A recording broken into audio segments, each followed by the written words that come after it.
السلام علیکم 3 کلاس۔ کل ہم نے سبق مسجد کے آداب کی پڑھائی کی اور مشکل الفاظ کے معنی لکھے۔ ہم نے سبق میں پڑھا مسجد کے معنی ہے سجدہ کرنے کی جگہ۔ مسجد اس پاک و صاف جگہ کو کہتے ہیں جہاں روزانہ 5 وقت نماز باجماعت ادا ہوتی ہے۔ اسلام میں مسجد کو بڑی اہمیت حاصل ہے۔ رسول کریم صلی اللہ علیہ وآلہ وسلم نے مسجد تعمیر کرنے اور اسے آباد رکھنے پر بڑا زور دیا ہے۔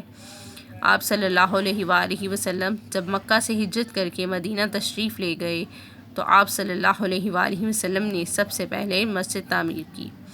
مسجد کے کچھ آداب ہیں، ہر مسلمان پر لازم ہے کہ وہ ان آداب کا خیال رکھے۔ مثلاً مسجد میں شور و غل نہ کریں، مسجد میں جوتے اتار کر داخل ہوں، مسجد میں پاک صاف جسم اور لباس کے ساتھ جائیں، مسجد میں داخل ہونے سے پہلے مسجد میں داخل ہونے کی دعا پڑھیں اور مسجد سے نکلتے وقت مسجد سے نکلنے کی دعا پڑھیں۔ آئیے سبق کو مد نظر رکھتے ہوئے مشقی سوالات حل کرتے ہیں۔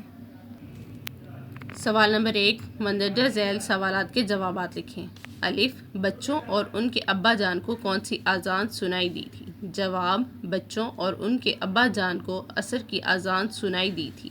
ب، مسجد کے معنی کیا ہیں؟ جواب، مسجد کے معنی ہے سجدہ کرنے کی جگہ۔ ج، جب آپ صلی اللہ علیہ وآلہ وسلم ہجرت کر کے مدینہ گئے تو وہاں جا کر پہلا کام کیا کیا؟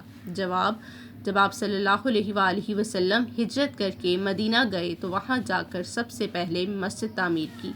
د، دنیا کی پہلی مسجد کا نام کیا ہے اور یہ کہاں واقع ہے؟ جواب، دنیا کی پہلی مسجد کا نام مسجد قباء ہے اور یہ مدینہ میں واقع ہے۔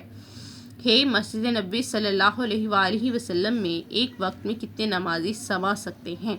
جواب، مسجد نبوی صلی اللہ علیہ وآلہ وسلم میں ایک وقت میں 10 لاکھ نمازی سما سکتے ہیں۔